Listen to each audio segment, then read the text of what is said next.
Hey everyone, it's Fuji this week and we are in the F3 and DTM. F3 is on Tuesday and DTM is on Thursday. I'm going to do a track preview. Same as the last one that I did last week. I'm going to do one full speed lap.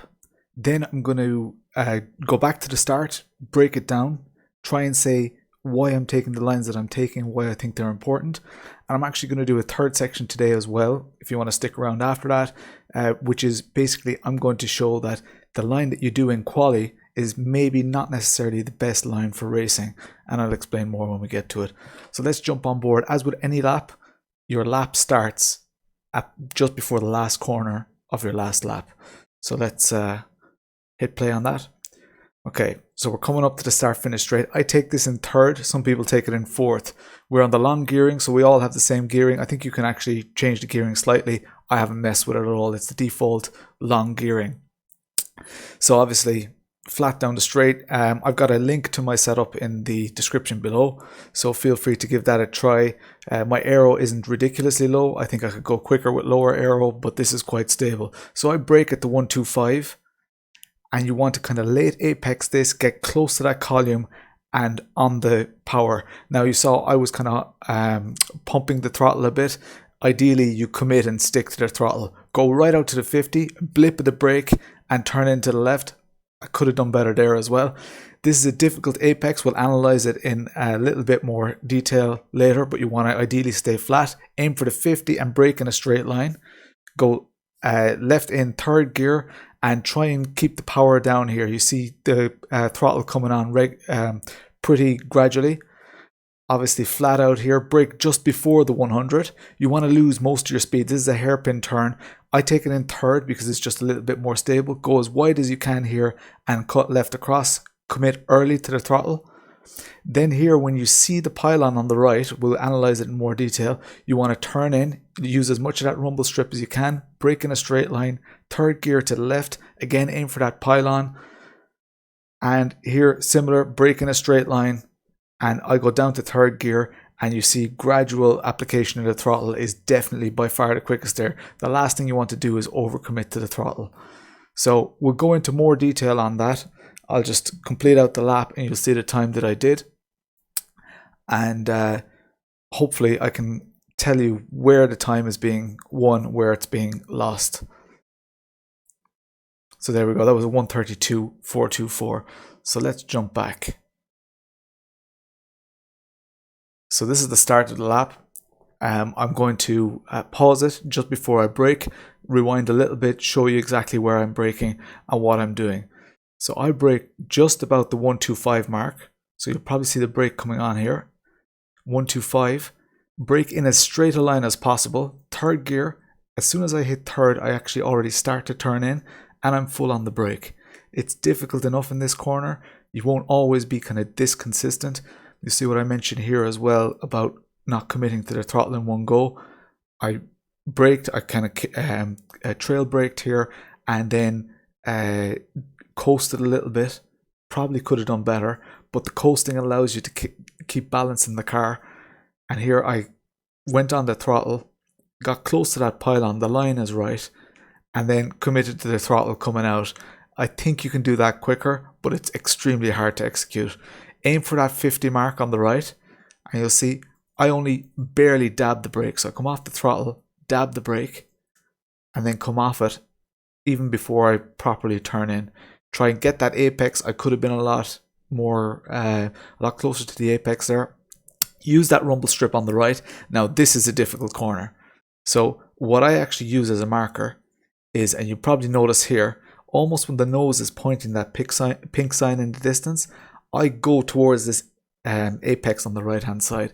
That gives me a slight amount of understeer, but with this car, especially as it kind of straightens out here, this car grabs that understeer later, and with this setup it works quite well.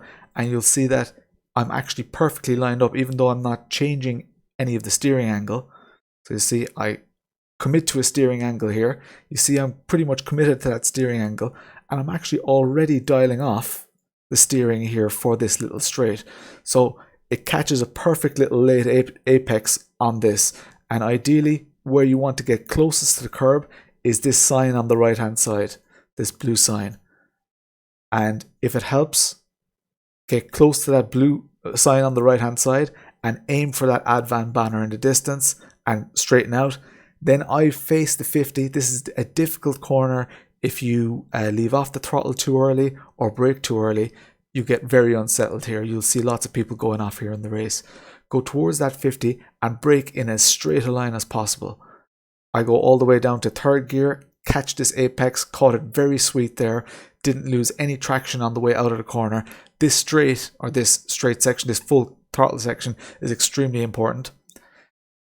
Then, as I said, I brake just before the 100 mark on the right hand side. You see it on the right hand side, you see me braking, coming off the throttle onto the brake. And then turn in here, take as much of that, well, actually don't take much of that curb. You want to take very little of that curb, and you ideally want to be as far out to the right here as possible, because if you're out to the right, it'll give you a better run up this little straight. Now, this turn in is a little bit difficult. There's a pylon behind the ING board, and that's kind of what I use just before I see that pylon. That's kind of my turning. You can actually see the pylon there. You can see the Bridgestone arch in the distance as well. I turn in, I coast a little bit there. So turn in and coast a little bit, and you can get right on the throttle and get out to this rumble strip on the left. It's pretty forgiving. Ideally, you stay off the rumble strips, but there are some that are quite forgiving on this track, especially the outside ones. Then, when you're coming off that corner, you want to brake in as straight a line as possible. I use the curb on the left-hand side here as a marker for my braking point, and I brake in a straight line, get right out to the right-hand side, and again, try and get in close to that pylon on the left. That allows you to get a great late apex and a great drive. So it's a very kind of an unorthodox line. It's probably the best racing line though.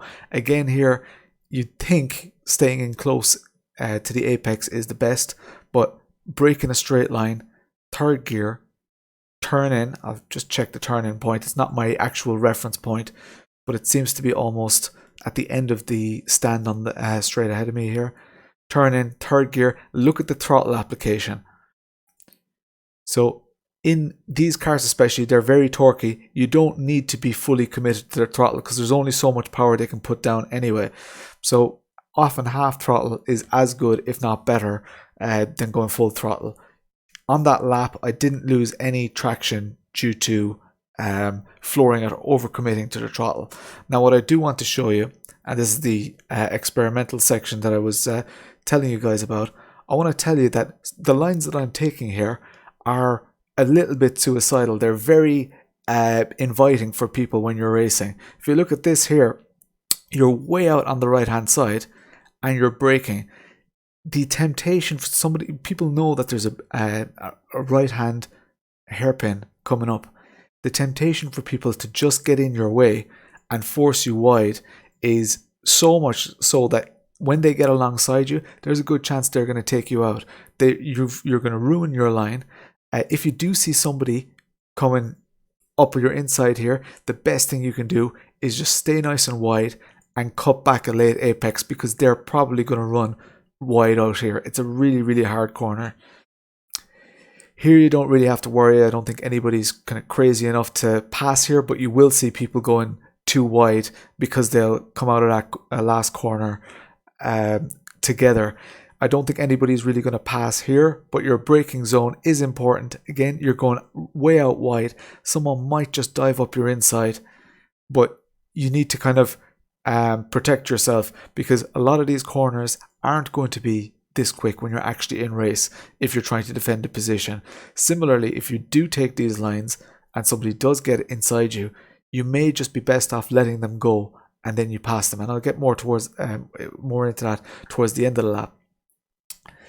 So again here, you're going way out out wide to the left. If there's a car approaching you or whatever, you're probably best off being on the middle of the track. Now, if they go wide and if they get the line right, they might have you anyway.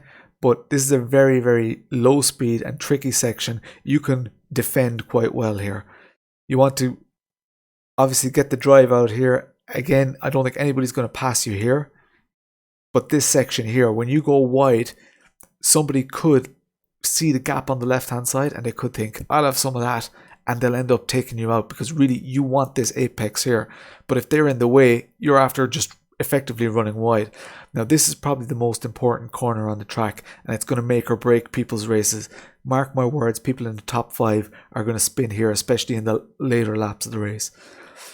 So when you go nice and wide here, which is a great line, again, someone might be tempted to just go up the inside.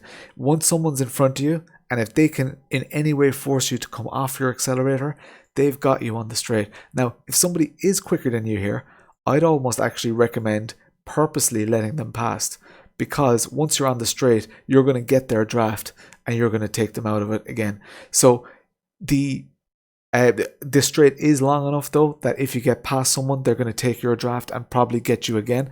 So maybe don't worry too much about it, but there are lots of places on this track where I'm not going to be taking this line in race when I'm being attacked. I'm going to be a lot more defensive. It's going to slow all of us down, but it's going to try and ensure that people don't pass me out. We'll see how it goes in the race. Hopefully I'll be able to stream it. This is a pretty intensive track, but I'll see you guys on Tuesday night. Cheers.